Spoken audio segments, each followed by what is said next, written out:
ডিভিসির ছাড়া জলে প্লাবিত খানাকুল, পরশুরা, ঘাটাল বন্দর সহ একাধিক এলাকা।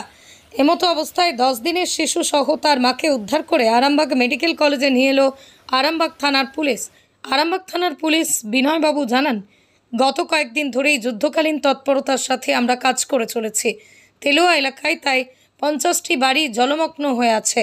রাস্তাঘাট জলে ডুবে থাকায় আমরা একটি নৌকার ব্যবস্থা করেছি এবং এই শিশু তার পরিবারকে উদ্ধার করে নিয়ে আসে। গ্রামবাসীদের সুবিধার্থে এই নৌকাটি ওখানেই যতদিন না জল কমছে ততদিন থাকবে। কি বললেন ওই শিশুর বাবা, শুনুন আপনিও।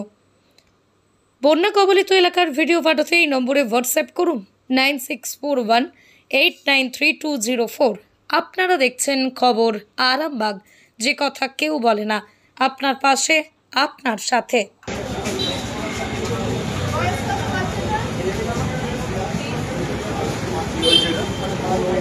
বন্যা কবলিত এলাকাটা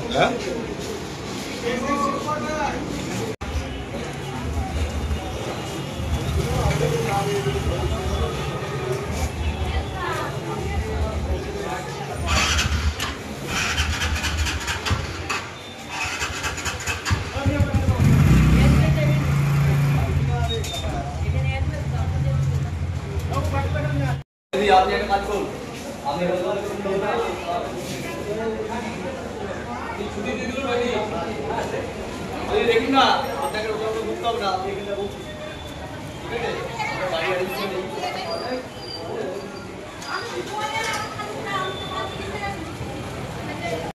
যদি কিছু হয়ে যেত, আজকে হয়নি, আমার প্রাথমিক চিকিৎসা করে ছেড়ে দিচ্ছে, এখন ভালো আছে। প্রাথমিক চিকিৎসা ডাক্তারের কাছে সাঁতুর কেটে যেয়ে প্রাথমিক চিকিৎসা ডাক্তারকে বললাম এই ব্যাপার, ওষুধ দিয়েছে, এটা খেয়ে কমে গেছে। তারপর 3 দিন পর যেয়ে এই হয়েছিল, 3 দিন আগে, 3 দিনে কোনো সার্ভিস পাইনি। 3 দিন পর লোকের কাছে ছুটে করে, তখন কেউ যায়নি, এরা নৌকা পর্যন্ত যেয়ে সাহায্য করেনি যে হ্যাঁ 3 দিন পর সাঁতরে ছেলেগুলো যে পেশেন্ট যেতে পারেনি, ডাক্তারের কাছে যেয়ে বললাম এই ব্যাপার, সে ওষুধ দিয়েছিল, সে ওষুধ খাইয়ে সেরে গেছে। তাহলে বাচ্চাটাকে নিয়ে আসা হলো কেন? ছোটো বাচ্চা প্রাথমিক চিকিৎসাতে সে বলেনি, কিন্তু সেটা তো উচিত নয়।